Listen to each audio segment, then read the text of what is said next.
میں بتاتا ہوں تم کتنے بڑے گنہگار ہو. تم نے کہا ہے نا کہ میں بہت بڑا گنہگار ہوں, تو اب تم نے اپنے آپ کو گنہگار پروف کرنا ہے. 90 لوگوں کے سامنے تم نے اپنے آپ کو گنہگار ثابت کرنا ہے.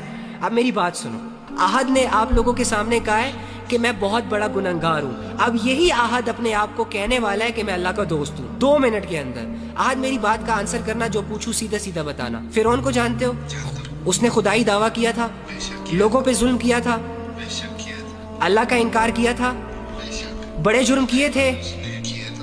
اوکے, اب مجھے ایک بات بتاؤ, یہ فرعون تمہارے پاس آ جائے ابھی اور تمہیں اس کا پتہ ہو کہ یہ ظالم ہے, یہ جابر ہے, اس نے لوگوں کی زندگیوں کو تنگ کیا ہوا ہے, اس نے خدائی دعویٰ کر رکھا ہے, لیکن آپ کے پاس آ جائے اور آپ سے کہے احد مجھے ریئلائز ہو گیا یار کہ میں بہت بڑا گنہگار ہوں, مجھے ریئلائز ہو گیا یار احد کہ میں نے خدائی دعویٰ کر کے اچھا نہیں کیا, مجھے یہ ریئلائز ہو گیا احد کہ میں اللہ کی نافرمانی میں بہت آگے نکل گیا ہوں. احد میں تیرے رب کو ماننے کے لیے تیار ہوں, مجھے بتاؤ کہ کیا تمہارا رب مجھے معاف کرے گا؟ لیکن اس کی زندگی بڑی غفلتوں میں اور گناہوں میں گزری ہے.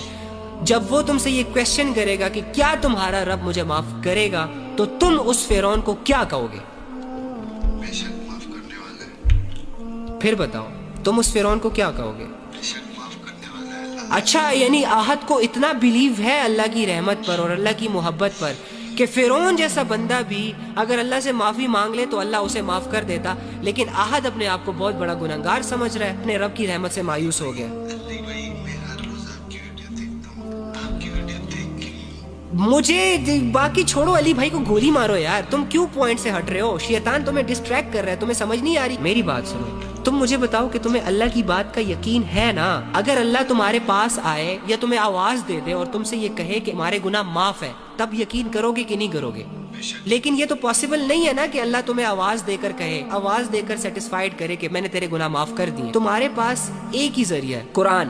تو قرآن میں اللہ نے کہا ہے کہ اگر تم توبہ کرنے میں سچے ہو تو تمہارے گناہ صرف معاف نہیں کروں گا بلکہ ان گناہوں کو نیکیوں میں تبدیل کروں گا. تو قرآن کس کی آواز ہے؟ قرآن کس کے الفاظ ہیں؟ اللہ کے ہی ہے نا. تو پھر میں ڈپریشن میں کیوں ہوں بھائی؟ تو پھر میرا اللہ سے تعلق اتنا کمزور کیوں ہے؟ مجھے اللہ کی باتوں پر یقین کیوں نہیں آ رہا؟ بس یہ رونا دھونا چھوڑو, اللہ تم سے راضی ہے میری جان, اللہ تم سے راضی ہے. اللہ کو تم موقع پرووائڈ نہیں کر سکتے کہ وہ تم سے ناراض ہو جائے, وہ بے نیاز ہے. تم اللہ کو نقصان نہیں پہنچا سکتے, نہ اللہ کا نقصان کر سکتے ہو. سو واٹس دا ریزن کہ اللہ تم سے ناراض ہو جائے؟ ریزن کیا ہے بھائی؟ ایک ایسے بندے سے اللہ کیسے ناراض ہو سکتا ہے جسے یہ غم لگا ہو کہ اللہ مجھ سے ناراض ہے, جسے یہ فکر رہتی ہو کہ یار مجھے اللہ کو راضی کرنا چاہیے, میں اللہ کے معاملے میں ٹھیک نہیں ہوں. ارے یہی تو تقوی کی نشانی ہوتی ہے. بڑے بڑے لوگ ہوتے ہیں جن کو اپنے گناہ ساری عمر ریئلائز نہیں ہو رہے ہوتے, تم ریئلائز کر رہے ہو ڈوڈ. یہ سائن ہے کہ اللہ تم سے راضی ہے, تمہارے دل میں اللہ کو لے کر جذبے ہیں.